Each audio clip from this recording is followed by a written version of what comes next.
So, there's this great journalist, Terry Molesky. He wrote this book, Blood for Blood. Yeah. So before that, another Canadian journalist has written the book called Loss of Faith. So she covers the Air India bombing trial very carefully. So there also, you see, this Khalistanis would get these gangsters to, like bump off people. This the main financier of Air India bombing. His name was Ripudaman Singh Malik. He was a gangster. CBC Achha. still has videos. He was probably say like, "Yeah, I'm a gangster" or something like that. So this redneck gangster culture and very violent Puritan idea of religion. They're all mixed together. So, for example, there used to be this lunatic Peter Friedrich, right? Yeah. He used to post. So he was supported by Bhajan Singh Binder from California, Gurdwara. He's a big Khalistani. So if you Google, if you investigate Bhajan Singh Binder, FBI was after him because he was, exporting very, very heavy, ammunition. And, he's into drug trade. So if you see again, this Khalistanis, you do research, you would say basically what you find is basically the same people. And I'm not, abusing, because the people who fought the bravest fight against Khalistanis are also Jat. So KPS Gill is like a huge hero. He's a Jat.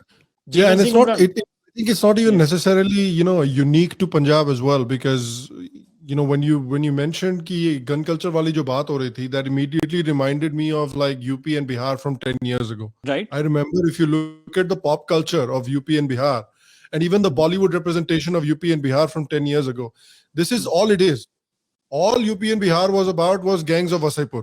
Right. People are shooting people are murdering people on the street, ye thukai ho rahi hai, wahan thukai ho rahi hai, ka kiye koot diye. That was the entire image of Bihar and UP, not even 10 years ago, right?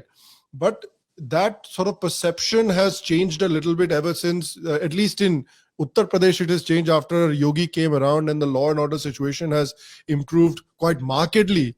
Tab se wahan par jo gangsters वगैरह को डाला hai. I remember when I was a kid, the biggest discussion during every election cycle is which political party has the most bahubalis. Bahubalis means those gangsters, basically. So which political party has the most bahubalis? अच्छा, RJD के पास सबसे ज्यादा बाहुबली है, which means RJD सबसे ज्यादा booth capturing करेगी, which means RJD जीतेगी. That was the entire culture. So songs, these discussions among people, it was all about ye gangster culture. Hum sabse bade bahubali hain, hum sabse chaude hain. That was the entire discussion.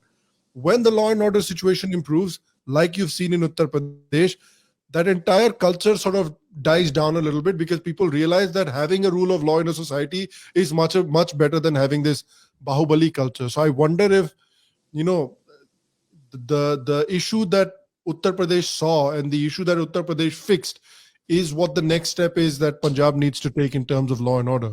You are absolutely right. You see, basically what it is, pure economics, right? So basically, if I trade, I am saying I'm helping you, is basically if tomorrow is, or there is contract, then, we can trade, and trade basically makes everybody richer. But if there is nothing, so, then you don't go for future. You don't go for providence. You go for immediate pleasures. Yeah. So it's actually, it's all about religion, because, you are dealing with death. But if you're actually, it's all about sexual promiscuity as well. So if you see, like the Deep South, they have much more, teenage mothers or something like that. Even if you see like this UP Bihar you are saying, this very vulgar kind of culture and, like this. So it all comes because you don't know about tomorrow. Yeah. So it's all about survival.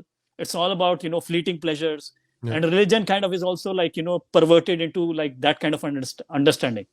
So it's all about, like kudi and murga and, pataka and bandook and, like it's basically. There's so culture. Many shades of Bihar from 10 years ago. It's crazy. Achha, Sham, what is very interesting is, what Gill did.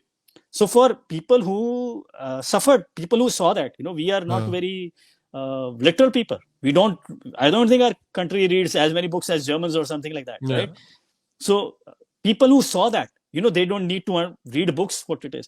So for a generation after, till 2003, for example, nobody said anything against Bhindanwale. I give you a very interesting example. When these militants had at their peak, right? So they had a Panthik committee. What was a Panthik committee? Was kind of like a Hurriyat conference of all these militant groups. This committee would represent, right? And like I've gone into research, like 90% of these militants had not completed 10th grade education. So they were really like uneducated criminals, got into like for gun or pleasure or for and this they did research. For example, an average life of a militant in that time was less than 1 year. Yeah. But in less than 1 year, they would rape about 50 women. Wow. So if you have no rule of law, so you make a cost benefit analysis. Okay, maybe 1 year, 50 women. Otherwise, die a virgin, and there is no rule of law. Many people made that thing. It's the same. If you see, for example, people who join gangs, for example, they make less than McDonald's money, but they do a cost benefit, and there is a very, very high rate of fatality if you join violent gangs. Yeah. But if you survive, then you get a lot of reward. Right. So again, it's what do you say? It's an economic consideration. So anyways, and it's also because in those areas, that's what you have available. अगर आप उस area में हैं, जैसे कि आप अगर south Chicago में रहते हैं, साउथ शिकागो में कोई बिजनेस वगैरह तो है नहीं. The only thing that you have going on in South Chicago is these gang activities. तो आपके पास आप एक अगर स्कूल में हो या फिर आप if you're a young 10, 12, 13, 14-year-old kid, you have nothing else to do. आपके सारे दोस्त gangs में हैं तो आप भी gang में चले जाते हैं. And I think that sort of vicious cycle keeps repeating itself. Right. No, Sham, just like this one point. So again, so they had this Panthik committee, which was the biggest militant group, like KCF, KLF, Fana team ka, like the biggest militant group, and their head his name was Dr. Sohan Singh. So he was the only educated person in this group, right? And even his children became IAS or something like that. And that guy, they say Indian is a terrorist government. He died like 80, 90, like very easy life. Anyways, so this Human Rights Watch, they publish all kind of nonsense. They have no idea of dealing with terrorism. They were flying, what do you say, gay pride flags in Afghanistan. This is the intelligence of these people. So anyway, so in Asia Watch in 1994, I think, the woman who wrote that report, her name is Patricia Gossman. If you read that report, Asia Watch, even she says that Sohan Singh has issued a fatwa that if you don't call Bhindanwale a sant, we are going to kill you. And if you can't call us a terrorist, you have to call a Punjabi word khadku, which is basically kind of like a militant. It's a good word. And at that time, 9/11 had not happened, but what do you say? Islamic Revolution had happened, and what do you say? Afghanistan had happened. So they used to say, call us Khalistan Mujahideen. Wow, acha. This is in Patricia Gossman's Asia Watch human rights report, where it is talking about human rights excesses of the police. They also say this militants have issued this, fatwa, and everybody is following it. Wow. Now, today, for example, you saw this teacher was killed, right, in Kashmir. Now, these people are, I don't know, in a way, I'm really grateful. These people are all alive who covered Punjab. Tavleen Singh, Shekhar Gupta, Ramesh Vinayak. Most of these people are alive. And I'm a kid of 84. I read them and I understood. But maybe in their fight against Modi, or they are old, they have complete dereliction of duty. They're not going to act. I tell you, for example, one, Shekhar Gupta says, he says, for example, militants have killed everybody. Like, like they have killed public prosecutor, they have killed lawyers, they have killed judges, they have killed witnesses. And nobody is ready to take their case. And when you catch them, they're like, it's like somebody first kills their parents. And then he says, I'm an orphan, please give me like some consideration. So he's like, what consideration can they give? They have basically completely, decapitated and castrated the law system. To give you an example, again, Shah, in this entire militancy period, they will haul up the cops, to show that they are some revolutionary, and they send so many cops to, long prison sentences. Not one took a suo moto case of, the militant atrocities. And they accepted it. We killed 60 people, we burnt 50 Hindus in this bus. No court had any courage to do. Anyway, so going back to Shekhar Gupta, Shekhar Gupta says, compare it to Kashmir.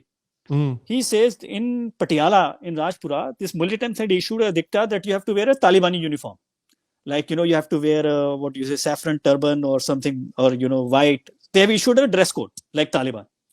And they went to Rajpura, and the teacher, headmaster of that school, she said, we only have laborers here. Children of laborers. So we don't have money. They don't have any extra uniform. You have given us this diktat. Give us 2 weeks more. So, I can get it. These are poor people. This militant shot her dead. This is reported by Shekhar Gupta. So again, whatever is happening in Kashmir, or what happened in Kashmir, Khalistanis did much worse.